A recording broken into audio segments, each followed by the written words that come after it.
டேய், நீ வந்ததுக்கு அப்புறம் சேர்ந்து போங்கன்னு தாண்டா சொன்னேன். ஒரு மாமியாருங்கிற மதிப்பு வேண்டாம்? ஒரு வயசான பொம்பளைங்கிறதுக்காகவாவது ஒரு மரியாதை கொடுக்க வேண்டாமா? சொல்ல சொல்ல கேட்காம போயிட்டே இருக்காடா. சேகர், நாம மோசம் போயிட்டோம் சேகர். நம்ம மான மரியாதை போச்சு, குடியே முழுகி போச்சுப்பா. என்னாச்சு மாமா?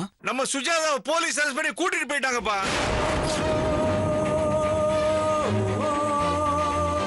என்ன, சுஜாதாவை அரெஸ்ட் பண்ணிட்டாங்களா?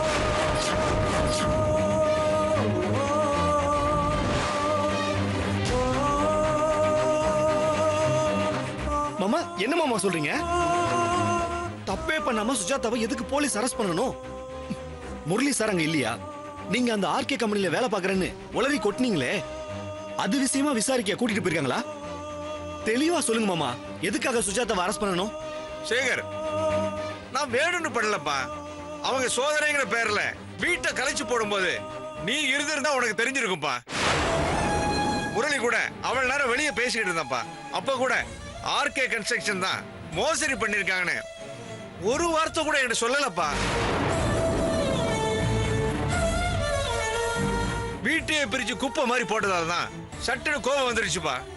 அவங்கள பயமுறுத்துறதுக்காக சொன்ன வார்த்தை என் பொண்ணுக்கு எதிராக போகும்னு நான் கொஞ்சம் கூட எக்ஸ்பெக்ட் பண்ணலப்பா. நீங்க பண்றதெல்லாம் பண்ணிட்டு சுஜாதாவை மாட்டி விட்டுட்டு இப்ப ஒண்ணும் தெரியாத மாதிரி நடிக்கிறீங்களா? எனக்கு வர்ற கோவத்துக்கு அப்படியே மாமா அசிங்கமா சொல்லிட்டு போறேன். முரளி சார் பக்கத்துல இருக்காரா? இல்ல சேகர், போலீஸ் சுஜாதாவை கமிஷனர் ஆபீஸ் கூட்டு போயிருக்காங்க. முரளியும் அங்கதான் போறேன்னு சொல்லிட்டு போனாரு. வக்கீல வச்சு ஏதாவது பண்ண முடியுமான்னு ட்ரை பண்றேன்னு சொல்லிட்டு போயிருக்காருப்பா. என் மேல எந்த தப்பு இல்ல சேகர். ஆக்சுவலா ஒன்னும் சொல்ல வேணாம். போனை வைங்க முதல்ல. நான் முரளி சார்ட்ட பேசிட்டு கால் பண்றேன். போனை வைங்க. சுஜாதாக்கா அரெஸ்ட் பண்ணிட்டாங்களா? ஷிட், போச்சு. இனிமே என் கல்யாணம் நடந்த மாதிரி தான். ஏன்டா இந்த குடும்பத்துல வந்து பிறந்தோம்னு இருக்கு. சின்ன வயசுல இருந்து இந்த நிமிஷம் வரைக்கும் எதுக்குமே ஆசைப்படாம கஷ்டத்திலேயே வளர்ந்து இப்ப ஒரு நல்ல விஷயம் அதுவாவே நம்மள தேடி வந்தாலும், ஆனா இந்த வீட்டு மனுஷங்களோட சாப கேடு அதை நடக்கவே விட மாட்டேங்குது. பிறந்ததுல இருந்து இப்பதான் என் லைஃப்ல அதிர்ஷ்டம் வந்து எனக்கு நல்ல வாழ்க்கையை காட்டுச்சு. இப்ப அதுவும் இல்லன்னு ஆயிடுச்சு. இப்ப இந்த விஷயத்த கேட்டா நித்யாவோட அப்பா எப்படி சம்மதிப்பாரு? இப்படி ஒரு கேடுகெட்ட குடும்பத்துல சம்மந்தம் வச்சுக்கணுமான்னு யோசிக்க மாட்டாரு. அவரை விடுங்க. நித்யா என்னை பத்தி என்ன நினைப்பா? கேவலமா நினைக்க மாட்டா? பெரிய எக்ஸ்பெக்டேஷனோட இருக்கிற அவளோட மனசு நொறுங்கி போன மாதிரி ஆயிடாது? ஆரம்பத்திலேயே எனக்கு தெரியும் சுஜாதா அக்காக்கு நான் கல்யாணம் பண்ணிக்கிறது பிடிக்கல. எல்லாத்துக்கும் நெகட்டிவா ரியாக்ட் பண்ணிக்கிட்டு இருந்தா எந்த அக்காவாவது தான் தம்பி கல்யாண பத்திரிக்கையில அவங்க பேரை போட வேணான்னு சொல்வாங்களா? இன்விடேஷனே வேணான்னு சொல்வாங்களா? எனக்கு மட்டும் ஏன் இப்படி எல்லாம் நடக்குதுன்னு தெரியல. எனக்கு எங்க வீடு சரியில்லை, என் வீட்டு மனுஷங்க சரியில்லை, எல்லாமே தப்பா இருக்கு. போதுமா விஜிகா? எல்லாம் ஊத்தி மூடியாச்சு. இப்ப சந்தோஷமா? நடக்க கூடாதுன்னு தானே நீங்க எல்லாம் நினைச்சீங்க. இப்ப நீங்க நினைச்ச மாதிரியே நடந்துருச்சுல. இப்ப திருப்தியா? நிறுத்துடா. என்ன பேச்சு பேசிட்டு இருக்க? நீ யார வேணா கல்யாணம் பண்ணிக்கோ, எங்களுக்கு என்ன வந்தது? நீ எக்கேடோ கெட்டு போடா, எங்களுக்கு ஒரு கவலையும் இல்ல. உன் ஆசை, உன் வாழ்க்கை, உன் சந்தோஷம்னு சுயநலமா அக்கா மனச நோக்கடிச்சல்ல, அந்த பாவம் தாண்டா உன்னை இப்படி படுத்தி எடுக்குது.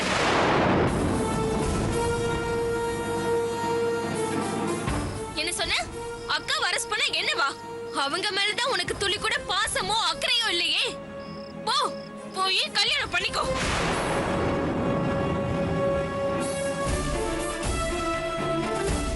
எங்களை கேட்ட நீ கல்யாணம் பேசி முடிவெடுத்த, அதே மாதிரி நீயே போய் பண்ணிக்கோ. வாங்க, நம்ம இப்பவே சென்னைக்கு போலாம். நன்றி கிட்ட இவன் கூட இருக்கிறத விட எல்லா நல்லதையும் பண்ணிட்டு கஷ்டப்பட்டுட்டு இருக்காளே, அவளுக்கு ஆறுதலா போய் நிப்போங்க. இல்லனா இவனுக்கும் நமக்கும் வித்தியாசம் இல்லாம போயிடும். Shut up. என்ன விட்டா ரொம்ப ஓவரா பேசிட்டு இருக்க. மாமா, விஜயக்காவை பேசாம இருக்க சொல்லுங்க, இல்லனா மரியாதை கெட்டு போயிடும். ரெண்டு பேரும் வாயை மூடிட்டு பேசாம இருக்கீங்களா? அங்க பாருங்க, எல்லாரும் நம்மளையே என்னமோ ஏதோ பாத்துக்கிட்டு இருக்காங்க.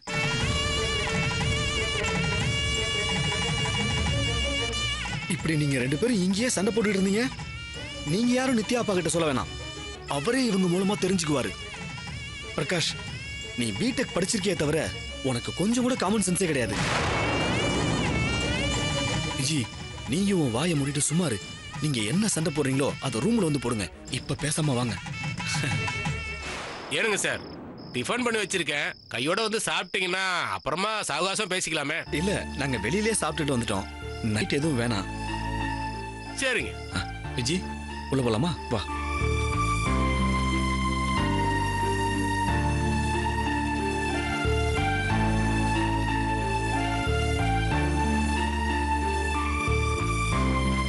என்னங்க இது?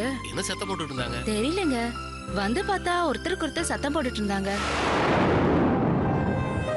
சார், எப்படியாவது சுஜாதா மேடமா ஒரு 2 நாள் அவங்க தம்பி கல்யாணத்தை அட்டென்ட் பண்ண அலோவ் பண்ணா கூட போறோம் சார்.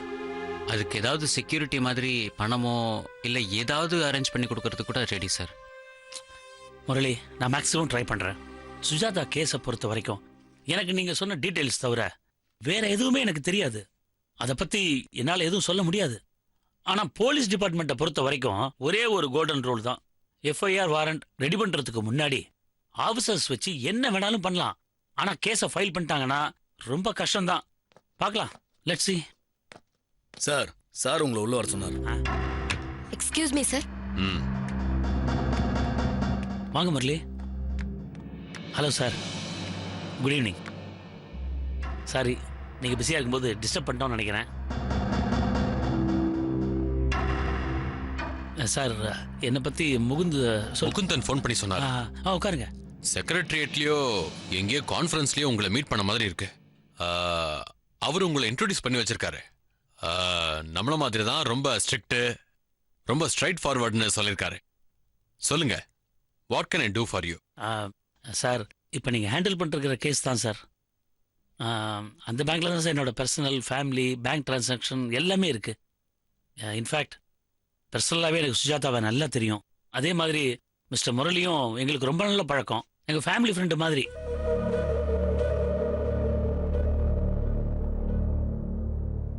எதுக்காக நீங்கள் அவங்கள அரெஸ்ட் பண்ணிருக்கீங்கிறதெல்லாம் ரொம்ப வேகா தான் சார் தெரியும். அந்த டெக்னிக்கல் டீட்டெயில்ஸ்குள்ள நான் நுழைய விரும்பல. பட் எனக்கு தெரிஞ்ச வரைக்கும் அவங்க ரொம்ப ஜென்யூன் கேரக்டர்.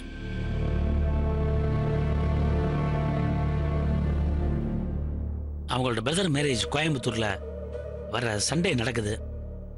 கல்யாணம் நடக்கிறப்ப அவங்க தப்பே பண்ணலன்னு நாளை கோர்ட்ல ப்ரூவ் ஆனாலும் இப்போதைக்கு சீட்டிங் கேஸ்ல அரெஸ்ட் ஆயிருக்காங்கன்னு இவங்க ஃபேமிலிக்கு ஒரு பெரிய இன்சல்ட்டா இருக்கும் சார். அதனால அவங்க தம்பி கல்யாணம் நடக்கிறதுல ஏதாவது பிரச்சனை வந்துருமோன்னு பயப்படுறாங்க சார். இந்த மாதிரி நடக்கும்னு அவங்க துளி கூட எக்ஸ்பெக்ட் பண்ணாதனால ஆன்டிசிபேட்டரி பெயில் கூட அவங்க முன்கூட்டியே வாங்கி வச்சுக்கல சார். எதுக்கு சுத்தி வளைச்சு பேசுறது? இதை கேஸை பொறுத்த வரைக்கும் அவங்க 100% கோஆபரேட் பண்ண தயாரா இருக்காங்க சார். கம்மிங் சாட்டர்டே, சண்டே இந்த 2 நாள் மட்டும் உங்க இன்ஃப்ளூயன்ஸ்ல பாசிபிலிட்டி ஏதாவது இருந்தா இந்த கல்யாணத்தை அவங்களை அட்டெண்ட் பண்ண வைக்கலாம். ஆக்ஷன் எடுக்கிற அதிகாரிகிட்டயே தப்பிக்கிறது எப்படின்னு அட்வைஸ் கேட்குற மாதிரி முட்டாள்தனம் வேற எதுவுமே இல்லை. ஏதாவது செக்யூரிட்டியோ இல்லை ஏன் நானே ரெஸ்பான்சிபிலிட்டி எடுத்துக்கிறேன் சார். சுஜாதாவை 2 days மட்டும் நீங்கள் பெர்மிட் பண்ணுவீங்களா சார்? நான் பொதுவாக ஆப்ளிகேஷன் யார்ட்டையும் போய் கேட்கறது இல்லை. இந்த கல்யாணம் நடக்கணும், அந்த ஃபேமிலியோட நிலைமை, அதனால தான் சார் நான் வந்தேன். சாரி. என்ன சார் இதுக்கெல்லாம் போய் சாரி சொல்லிக்கிட்டே? இந்த விஷயத்தை கேட்கறதுக்கு நீங்க நேர்ல வந்திருக்க வேண்டிய அவசியமே இல்லையே, போன்லயே கேட்டுக்கலாமே. நீங்க கேட்ட விஷயத்துக்கு நோ சொல்றதுக்கு முதல்ல ஏன் அப்பாலஜி. இதுல ஏன் பாசிபிள் இல்லைன்னு சொல்றதுக்கு பெரிய லிஸ்டே இருக்கு சார். இந்த கேஸே யூஎஸ்ல இருக்கிற ஒருத்தரோட ப்ராப்பர்ட்டி டாக்குமெண்ட ஆர்கே குரூப்னு ஒரு கம்பெனி ஜேவி பண்ணலாம்னு வாங்கிட்டு வந்து ஒரே பத்திரத்துக்கு 4 பேங்க்ல இருந்து 100 கோடி ரூபாய் வாங்கியிருக்காங்க. ஒரே பத்திரத்துக்கு 4 பேங்க்ல இருந்து 100 கோடி ரூபாய் வாங்கியிருக்காங்க.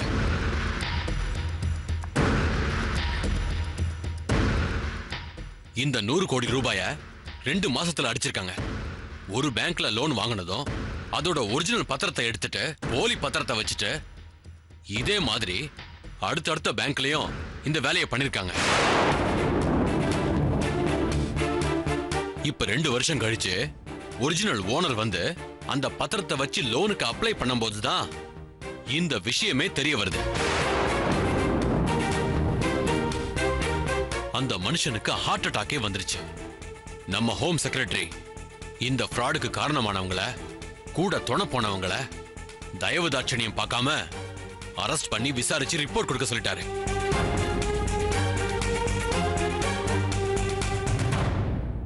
என்ன பண்றது சொல்லுங்க? ஆல்ரெடி 2 மேனேஜரை ரிமாண்டே பண்ணியாச்சு.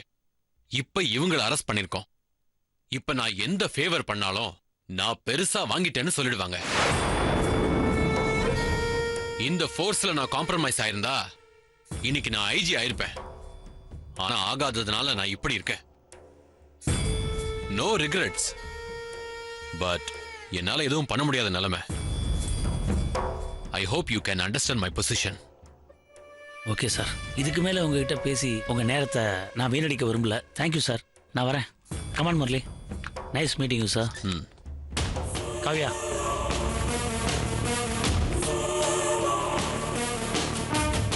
என்னப்பா அந்த டிசி அப்படி பேசுறாரு? அவரோட நேர்மை அப்படி பேச வைக்குதுமா? ஐம் சாரி முரளி, என்னால ஓரளவுக்கு மேல ப்ரெஷர் கொடுக்க முடியல. நான் சொன்ன மாதிரி வாரண்ட் ரெடி பண்ணலனா ஏதாவது பண்ணிருக்க முடியும். இப்ப எதுவுமே பண்ண முடியாத நிலைமையில இருக்கும். முரளி, மண்டே பெயில் எடுக்கிறதுல ஏதாவது பிரச்சனை வந்தா என்கிட்ட கண்டிப்பா சொல்லுங்க, நான் ஹெல்ப் பண்றேன். ஓகே? தேங்க்ஸ் சார், எனக்காக உங்கள் பிஸியான வேலையெல்லாம் விட்டு வந்ததுக்கு. நீங்களும் மேக்ஸிமம் ட்ரை பண்ணீங்க. தேங்க்ஸ். என்ன முரளி, தேங்க்ஸ்லாம் எதுக்கு சொல்லிக்கிட்டு? உங்க மேல இருக்கிற மரியாதைக்கு தான் நான் வந்தேன். டோன்ட் வரி, எல்லாம் நல்லபடியா முடியும். Okay, see you. Okay sir, thanks. வா. Bye sir. ஓகேம்மா.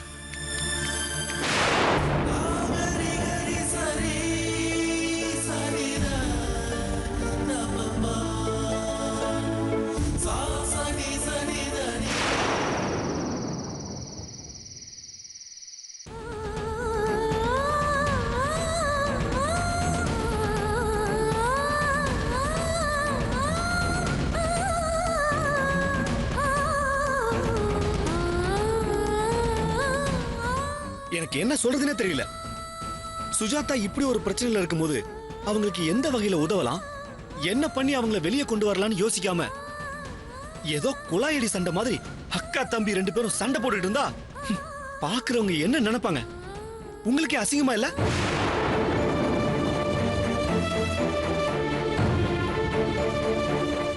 இங்க பாரு பிரகாஷ், உன் கல்யாணம் நல்லபடியா நடக்குங்கிற எண்ணம் உனக்கு மட்டும் இருக்குன்னு நினைக்காத, எல்லாருக்கும் இருக்கு. இன்னும் சொல்லப்போனா இவ்வளவு பிரச்சனையில விசாரணை, அரஸ்ட்னு சுஜாதா மனசு வேதனையில வழியில இருந்தாலும் உன் கல்யாணம் நல்லபடியா நடக்கணும்னு அவங்களுக்கு பண்றாங்களோ இல்லையோ உனக்காக பிரார்த்தனை பண்ணிக்கிட்டு இருப்பாங்க. அதுதான் அவங்க கேரக்டர். அவங்கள மாதிரி உன்னை பெருந்தன்மையா இருக்க சொல்லல, ஆனா எல்லாம் முடிஞ்சு போச்சுன்னு பைத்தியகாரத்தனமா கத்தாம இரு. ரிலாக்ஸா இரு, நான் பாத்துக்கிறேன். இத சொல்லதான் வர சொன்னேன். நீ உன் ரூமுக்கு போ.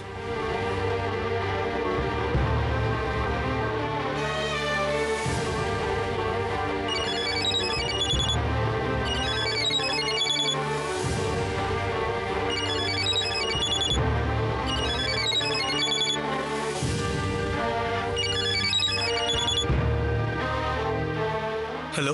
ஹலோ சேகர், நான் முரளி பேசுறேன். மாமா பாத்ரூம்ல இருக்காரு. என்ன விஷயம் சொல்லுங்க, அவர் வந்ததும் சொல்லிடுறேன். சேகர் கிட்ட கொஞ்சம் அவசரமா பேசணும். நான் லைன்ல வெயிட் பண்றேன். அவர் சீக்கிரமா வர சொல்றீங்களா? சார், நான் சுஜாதாவோட பிரதர் பிரகாஷ் தான் பேசுறேன். விஷயம் என்னன்னு சொல்லுங்க. சும்மா போட்டு சொதப்பிக்கிட்டு இருக்காதீங்க. ஒழுங்கா நாங்க யாராவது இருந்திருந்தா ஏதாவது பண்ணிருப்போம். நீங்க போங்க, நான் பாத்துக்கிறேன்னு சொல்லிட்டு இப்ப அக்காவை அரெஸ்ட் பண்ற வரைக்கும் வேடிக்கை பார்த்துட்டு போன் பண்ணி சொல்லிக்கிட்டு இருக்கீங்க. டேய், என்ன சொன்ன? Idiot. How dare you talk to me like this? யார்கிட்ட பேசுறன்ற ஒரு மரியாதை இல்ல உனக்கு? என்ன நடக்குதுன்னு தெரிஞ்சுக்காம என்ன வேடிக்கை பார்க்கறேன்னு சொல்றியா? உன்ன மாதிரியும் உங்க அப்பா மாதிரியும் முட்டாள்கள் இருந்தா ஏன் சுஜாதா மேடத்தை அரெஸ்ட் பண்ண மாட்டாங்க? இன்னும் மோசமா கூட அவங்களுக்கு நடக்கும். Sir, mind your language. எனக்கும் இப்படி மரியாதை இல்லாம பேச தெரியும். உனக்கு மரியாதையா? ரெஸ்பெக்ட்னா என்னன்னு தெரியுமாடா உனக்கு? இடியட். அது தெரிஞ்சிருந்தா அக்காவுக்கு முன்னாடி கல்யாணம் பண்ணிப்பியாடா? இவ்வளவு பேசுற நீ இங்க இருந்து பாத்துக்க வேண்டியதானே? யார் உன்னை தடுத்தது? அவ்வளவு ஏன் இப்ப சுஜாதாவை அரெஸ்ட் பண்ணதுக்கு காரணமே நீதான்டா முட்டாள். என்ன சொல்றீங்க? நான் என்ன பண்ணேன்? என்ன பண்ணேன்னு நீதான்டா சொல்லணும். உன் ரூம்ல இருந்து கணக்குலயே வராத 2 லட்சம் ரூபாய் அதை தான் போலீஸ் எடுத்திருக்காங்க. ஊருக்கு போன முட்டாள், அதை நீ பேங்க்லயாவது போட்டு போயிருக்கணும், இல்ல யாருக்காவது சொல்லிட்டு போயிருக்கலாமே. எத்தையுமே பண்ணாம ரூமை பூட்டிட்டு சாவி எடுத்துட்டு போயிட்டேன். எத்தையுமே பண்ணாம ரூமை பூட்டிட்டு சாவி எடுத்துட்டு போயிட்டேன். அந்த பணத்தினாலதான் ஆதாரம் காட்ட முடியாம சுஜாதாவை போலீஸ் அரெஸ்ட் பண்ணிருக்காங்க. சார், அது என் மாமா என் கல்யாணத்துக்காக ட்ரெஸ் எடுக்க கொடுத்தது சார். அதை முட்டாள்தனமா கோயம்புத்தூர்ல இருந்து சொல்லாத. சென்னைக்கு வந்து கமிஷனர் ஆபீஸ்ல சொல்லு, அதுவும் ஆதாரத்தோட வந்து சொல்லு. அதை விட்டுட்டு இப்படி அதிக பிரசங்கித்தனமா பேசிக்கிட்டு இருந்த மனுஷனா பேச மாட்டேன். வெயிட் ஆஃப் பண்ண இடியட்.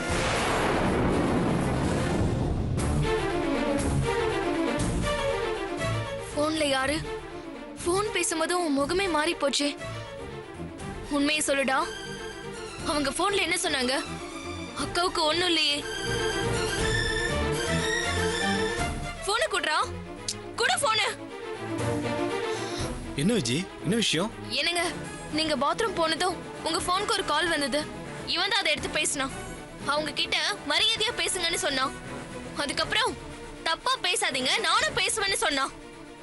ஆனா அந்த பக்கத்துல இருந்து பேசினவங்க கிட்டயும் திட்டு வாங்கியிருக்காங்க. போனை வச்சதுக்கு அப்புறம் இவன் ஏதோ தப்பு பண்ண மாதிரி முழிச்சிட்டு நிக்கிறான். என்னன்னு கிட்ட சொல்ல மாட்டேங்கிறாங்க. பிரகாஷ், போனை கொடு. குடுன்னு சொல்றேன்ல. முரளி சார். ஏய், முரளி சார் என்ன சொன்னாரு?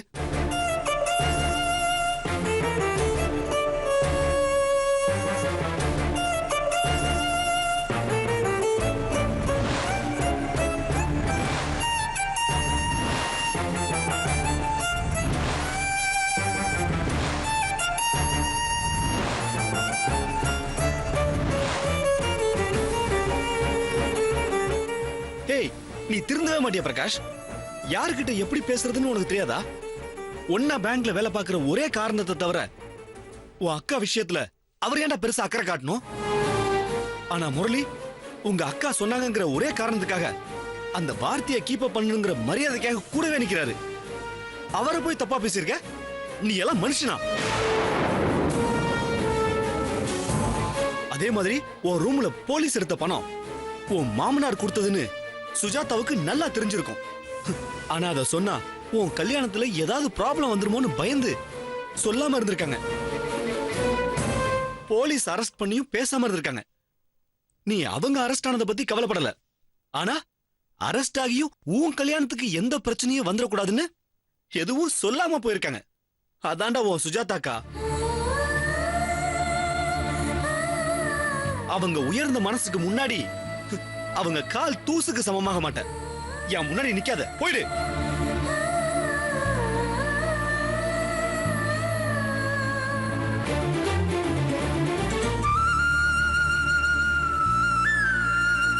என்ன ஆச்சுங்க? ஒண்ணு இல்ல விஜி, நீ டென்ஷன் ஆகாத.